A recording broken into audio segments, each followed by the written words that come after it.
किन्नरपुर नाम का एक गांव था। इस गांव में शंकर नाम का एक आदमी रहता था। उसने कई बिजनेस शुरू किए, लेकिन सब में भारी नुकसान उठाना पड़ा। दुखी और निराश होकर वो सोचने लगा, ऐसा नहीं चलेगा, मुझे कुछ नया सोचना होगा, कुछ ऐसा जो लोगों ने पहले कभी ना देखा हो। उसने अपना तेज दिमाग इस्तेमाल किया और एक ऐसा रेस्टोरेंट बनाया जो हवा में उड़ सकता था। ये एक तरह का आविष्कार था। उस रेस्टोरेंट ने उड़ने से पहले एक सायरन की तरह तेज आवाज निकाली और उड़ते हुए पड़ोस के गांव में उतरा। उसे देखकर सभी गांव वाले अचंभित रह गए और एक दूसरे से कहने लगे, अरे ये टीवी पर अलियन की बात करत है, कभी ये वही अलियन तो ना ही है। ये सोचकर वे घबरा गए। इस बीच शंकर उससे बाहर आया और बोला, अरे भाई सुनो, डरो मत, ये मेरे द्वारा बनाया गया एक पतंग रेस्टोरेंट है। तुम इसके अंदर बैठकर अपनी पसंदीदा चीजें खा सकते हो और हवा में उड़ने का लुत्फ भी उठा सकते हो। नीचे का नजारा बहुत खूबसूरत होता है। ये सुनकर वे हैरान हो गए। ऐसा क्या? ये बहुत ही अजीब ना है। इतनी ऊंचाई पर स्पीड में जाने पर खाना हाथ में रहेगा क्या? वो भी ना उड़ जाएगा? नहीं, ये उड़ने वाला रेस्टोरेंट धीरे धीरे उड़ान भरेगा। तुम प्रकृति की सुंदरता को देखते हुए अपनी पसंदीदा खाने की चीजें ऑर्डर करके खा सकते हो। इससे वे और भी हैरान हो गए। हम तो बैठे के चाही पक्के से इस रेस्तरां में, मुफ्त में नहीं, टिकट 200 रुपए का है। आप अपनी पसंद की कोई भी खाने की चीज मांग सकते हो। ठीक है, हम पैसा देकर ही बैठेंगे। ये कहते हुए वे सब एक लाइन में खड़े हो गए। शंकर ने ग्रामीणों से पैसा इकट्ठा किया और उन्हें अंदर आने दिया। जब सब अंदर आ गए, अब अपना पसंदीदा खाने का सामान ले लो। सभी ने अपनी अपनी रुचि से खाने का सामान ले लिया और बैठ गए। तब उस पतंग रेस्तरां के दरवाजे बंद हो गए और वो आसमान में उड़ने लगा। अंदर बैठे लोग ये देखकर चमत्कृत थे। वाह, ये वाकई अनोखा तजुर्बा है। इस पतंग रेस्तरां में घूमना तो दुनिया में एक ही चीज बा। जमीन पर लोग चींटियों की तरह दिख रहे हैं। इस तरह वे उस पतंग रेस्तरां में बैठकर खूब मजे कर रहे थे। फिर उसने पूरे गांव की यात्रा कराई और वापस उस स्थान पर आ गया। वे सब लोग उससे बाहर आए और कहा, बहुत ही बढ़िया बनाए हो बबुआ। इस तरह का रेस्तरां इस धरती पर कहीं भी ना होगा। ये तो पाक की बात है। काफी तेज दिमाग है तुम्हारा। इस तरह उन्होंने उसकी प्रशंसा की। मैं कुछ दिन यहाँ रहूंगा, आप जब चाहे आ सकते हैं। हम जरूर आएंगे। उड़ान की उड़ान और खाए को पकवान। फिर वो लोग उस पतंग रेस्टोरेंट के बारे में बात करते हुए वहां से चले गए। कुछ दिन बीत गए।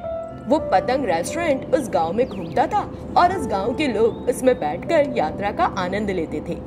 जो लोग आकाश में उड़ना चाहते थे, उन्होंने शंकर से टिकट लिया और उस पतंग रेस्टोरेंट में बैठे। इस तरह वे जब भी चाहते थे, शंकर उन्हें उस रेस्टोरेंट में बिठाकर घुमाता था। कुछ दिनों के भीतर शंकर ने बहुत पैसा कमाया। मुझे यहाँ अच्छा लाभ हुआ। कुछ दिन और रुकूंगा और जब लोग आने कम हो जाएंगे तो दूसरे गांव चला जाऊंगा।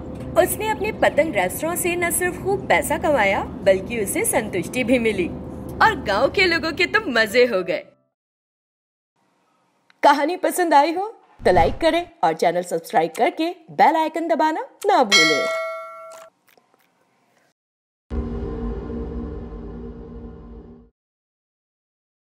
सिंगाराम नामक गांव में प्रशांत नाम का एक आदमी रहता था।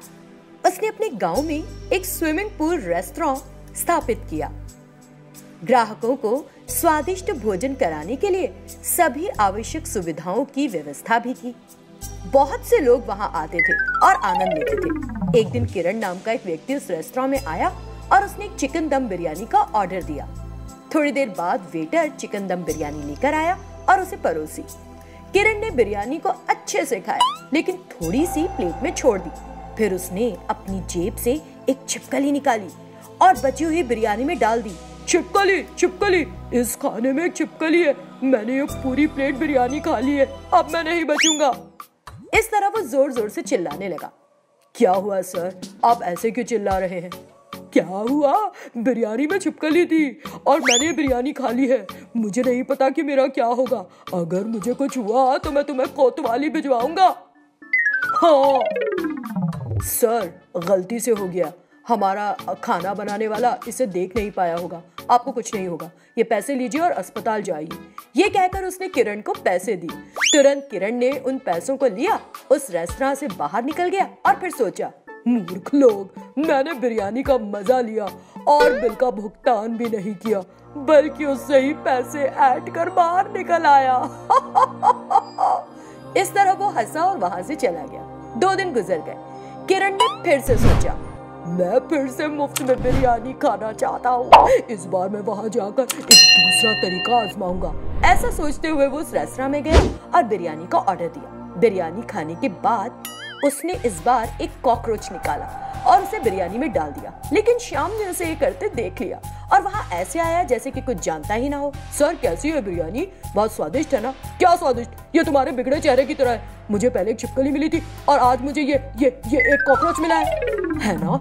हमें खेद है श्रीमान। इतना कहते उसने किरण को बहुत जोर से मारा। तुम मुझे मार क्यों रहे हो? ओह, खेद है श्रीमान, क्या मैंने इतनी जोर से मार दिया? चलिए, इस बार दर्द नहीं होगा। इतना कहते हुए उसने श्याम को फिर से मारा। अरे, तुमने मुझे फिर से क्यों मारा? किरण बहुत जोर से चिल्लाया। मैंने देख लिया है कि तुमने क्या किया था। अब मैं समझ गया हूँ कि पिछली बार भी तुमने जानकर यह हरकत की थी।